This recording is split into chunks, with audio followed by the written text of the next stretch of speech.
BJP अगर आज सत्ता में है बिहार में तो तेजस्वी और लालू यादव की वजह से है, ओवैसी की वजह नहीं है। बताओ फिर क्यों नहीं कहा जाता इस बात को मेरे भाई? इसलिए नहीं कहा जाता कि उनका नाम तेजस्वी है, मेरा नाम ओवैसी है। उनका नाम लालू यादव है, मेरा नाम असदुद्दीन ओवैसी है। नीतीश ने पटना में बड़े बड़े मुसलमान लोगों को बुलाते थे, हर महीना बुलाकर मीटिंग करके बोलते हैदराबाद से शेरवानी आ रही है, दूर रहिए, दूर रहिए, दूर रहिए। अब हम पूछना चाह रहे हैं, वो जो मुसलमान जाकर नीतीश के पास बैठकर चाय करी पफ खाते थे, अब बोलो तुम्हारी जबान क्यों बंद है? एक मौलाना थे, उन्होंने क्या कह दिया, क्या कहा उन्हें कि हम तो बेताब है नीतीश पूरे मुल्क की क़यादत करे। मौलाना अब अपनी जबान क्यों नहीं खोल रहे? आप खोलो अपनी जबान को। मेरा जुर्म सिर्फ यही है कि मैं चाहता हूं कि भारत की राजनीति में मुसलमानों को उनका जायज मुकाम मिले। मैं चाहता हूं कि जिस तरह यादवों ने तरक्की की उस तरह सीमांचल का गरीब भी तरक्की करे। जिस तरह यादवों ने लालू और उसके परिवार को 17 साल सत्ता दी, नीतीश को 12-13 साल यानी 32 साल बिहार के निकल गए लालू परिवार में और नीतीश में। बताओ आपको क्या मिला मेरे भाई? मैं यहाँ पर क्या कोई हासिल करने आया हूँ? मैं तो सिर्फ इंसाफ की लड़ाई लड़ने आया हूँ अख्तर अली ईमान के साथ। याद रखिए, टीपू सुल्तान से गद्दारी करने वाले कौन? सिराजुद्दौला से गद्दारी करने वाले कौन? यही मीर जाफर, मीर सादिक। ये नंगे दीन है, ये नंगे वतन है। अरे तुम मेरी मुखालिफत करते हो कि असदुद्दीन ओवैसी वोट काटता है। मैं आज तुम्हारे दरमियान में खड़े होकर कह रहा हूं कि क्या लालू यादव ने आज नहीं कहा कि हमारे दरवाजे नीतीश के लिए खुले हैं? लालू जी, आपका घर तो उड़ गया, अब कौन सा दरवाजा खोलेंगे नीतीश के लिए आप? मुझ पर इल्जाम लगाने वाला अगर आज मैं डगरवा में खड़े होकर कह दूं कि लालू ने मोदी से सेटिंग की, लालू ने मोदी से बातचीत करके नीतीश को और आरएसएस को बिहार के हवाले कर दिया, बताओ क्या जवाब दोगे उसका? तुम समझते हो कि जबान सिर्फ तुम्हारे मुंह में है? अरे जबान तुम्हारे पास होगी जो बिकी हुई है। मगर मैं आज कह रहा हूं कि क्या तेजस्वी और लालू जिम्मेदार नहीं है बिहार में बीजेपी को लाने के लिए? बताओ आप। अगर हम चुनाव लड़े तो वैसी वोट काट रहा है। आप नीतीश, एक बार नीतीश ने आपको धोखा दिया, आपने फिर उसको साथ दिया, दूसरी मर्तबा आपने बीजेपी को सत्ता दे दी, इख्तियार दे दिया। और मैं चुनाव लड़ता हूं, सीमांचल की इंसाफ की बात करता हूं, मैं मुजरिम हो जाता हूं। ये सत्ता में बैठकर मलाई खा लेते हैं, पैसे कमाते हैं, म्यूटेशन के नाम पर 20-20 हजार रुपए रिश्वत ली जाती है, मगर कोई उंगली नहीं उठाता।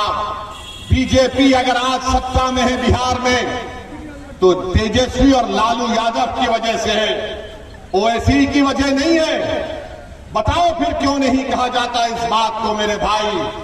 इसलिए नहीं कहा जाता कि उनका नाम तेजस्वी है, मेरा नाम ओवैसी है। उनका नाम लालू यादव है, मेरा नाम असदुद्दीन ओवैसी है। नीतीश ने पटना में बड़े बड़े मुसलमान लोगों को बुलाते थे, हर महीना बुलाकर मीटिंग करके बोलते हैदराबाद से शेरवानी आ रही है, दूर रहिए, दूर रहिए, दूर रहिए। अब हम पूछना चाह रहे हैं, वो जो मुसलमान जाकर नीतीश के पास बैठकर चाय करी पफ खाते थे, अब बोलो तुम्हारी जबान क्यों बंद है?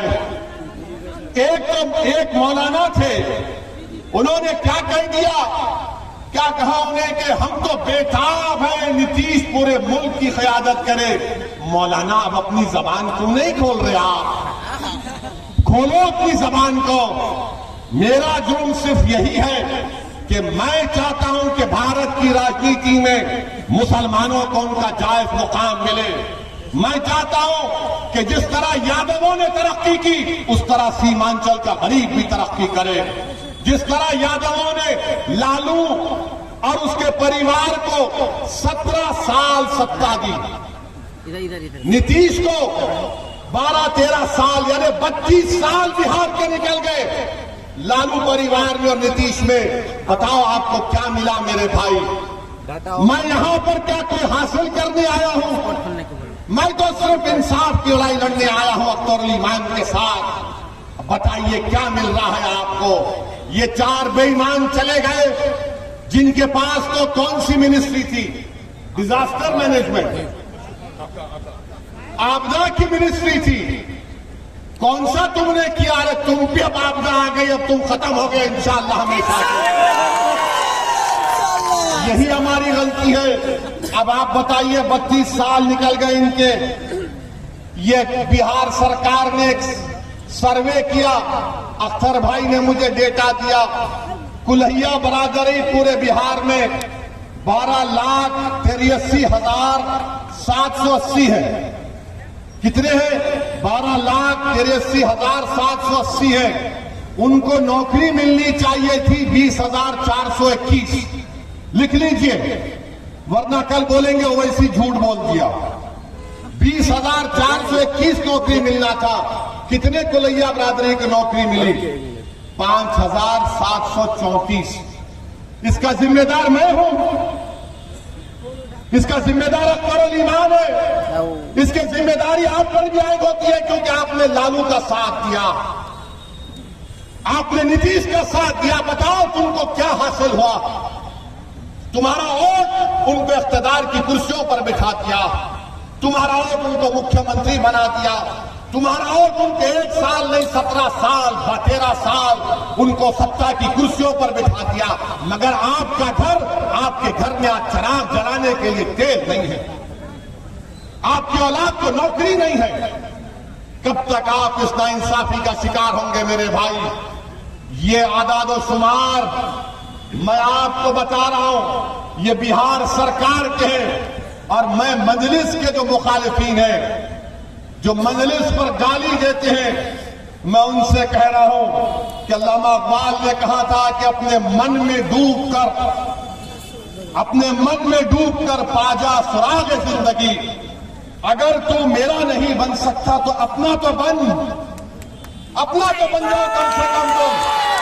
अरे तुम मजलिस पर गाली देते हो। और मोदी ने कह दिया कि अब की बार पार्लियामेंट में मोदी कह रहा है कि 370 MP जिता कर लाएंगे।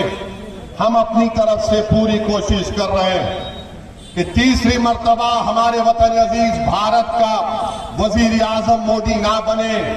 और इंशाअल्लाह ताला हम हर चीज जो मुमकिन है जमहूरी तरीके में दायरे में रहकर, संविधान के दायरे में रहकर हम बीजेपी के बढ़ते हुए कदमों को रोकेंगे। मगर बताओ मेरे भाई, अगर हम 3 सीट लड़ते हैं 2019 में तो मोदी 306 कैसे जीत गया? सोचो आप थोड़ी देर के लिए। 3 सीट मजलिस लड़ती है और पूरे देश में मोदी 306 जीत गया।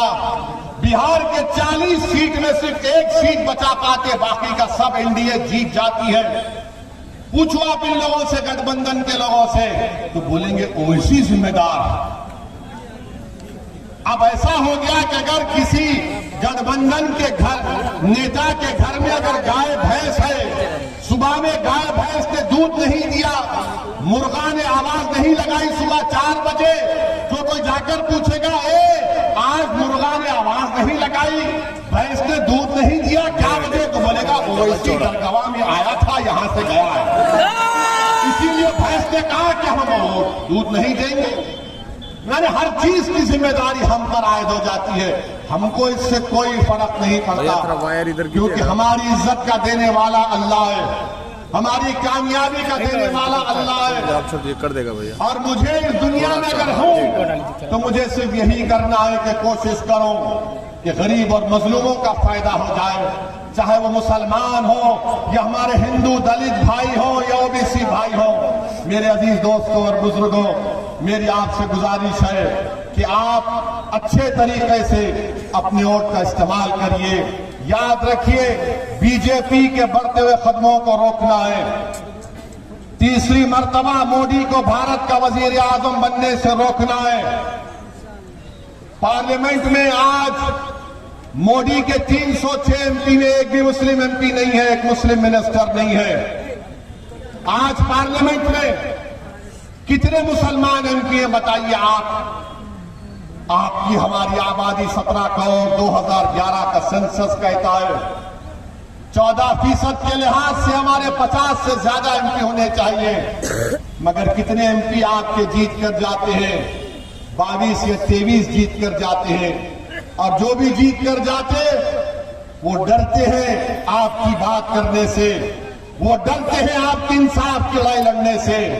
तो मेरी आपसे गुजारिश है कि अगर कल भारत की पार्लियामेंट में मस्जिद का मसला पैदा होगा, 600 साल पुरानी दिल्ली में मेहरौली की मस्जिद को बगैर कोई कानूनी कार्रवाई के शहीद कर दिया गया, क्या कोई गठबंधन के नेता ने खड़े होकर उसकी बात की? नहीं की। बात किसकी करते हैं कि मेरा बेटा मुख्यमंत्री नहीं बन सका। मैंने पार्लियामेंट में खड़े होकर कहा कि नरेंद्र मोदी मुसलमानों से उनकी शनाख्त को खींच रहे हैं। हमारी शनाख्त तो मस्जिद है। बताओ आप, ये बात आप उम्मीद करेंगे ये गठबंधन के एमपी बोलेगा? नहीं बोलेगा। कौन बोलेगा? अख्तर अली खान बोलेगा। हमारी मस्जिदों को आबाद रखो, मस्जिदों को बचाओ। मैं जिम्मेदारी के साथ कह रहा हूं आप तमाम से, मस्जिद की हिफाजत करने का हुक्म अल्लाह कुरान में हमको दिया है। और मुफस्सरीन ने उस आयात का तर्जुमा इस तरह किया कि अल्लाह के घर को वही लोग आबाद रखते हैं जो अल्लाह पर ईमान रखते, जो आखिरत पर ईमान रखते और अल्लाह के सिवा किसी से नहीं डरते। ये बनाते हैं। अपने मस्जिदों को आबाद रखो।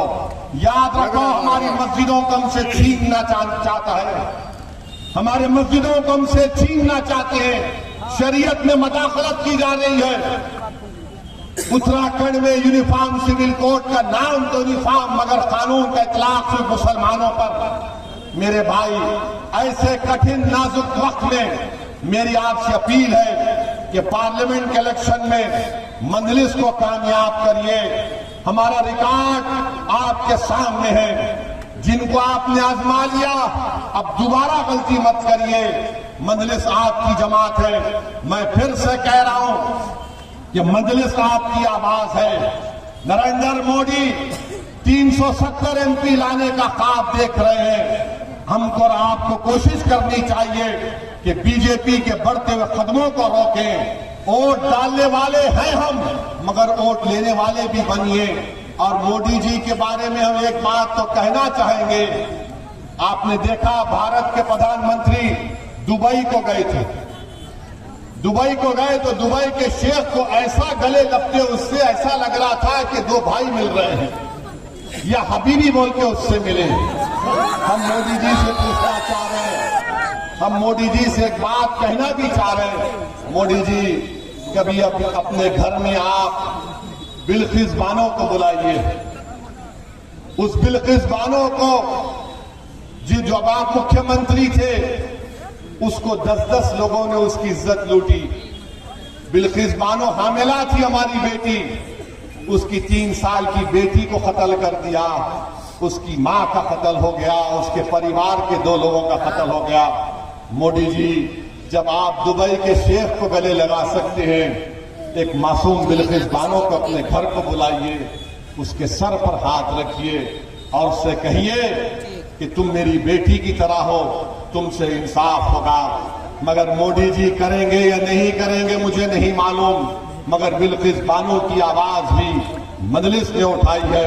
मेरे अजीज दोस्तों और बुजुर्गों, इस कठिन हालात में हम आपसे अपील कर रहे हैं कि इस कठिन हालात में हम आपसे अपील कर रहे हैं कि आप सीमांचल के इंसाफ के लिए मजलिस का साथ दीजिए।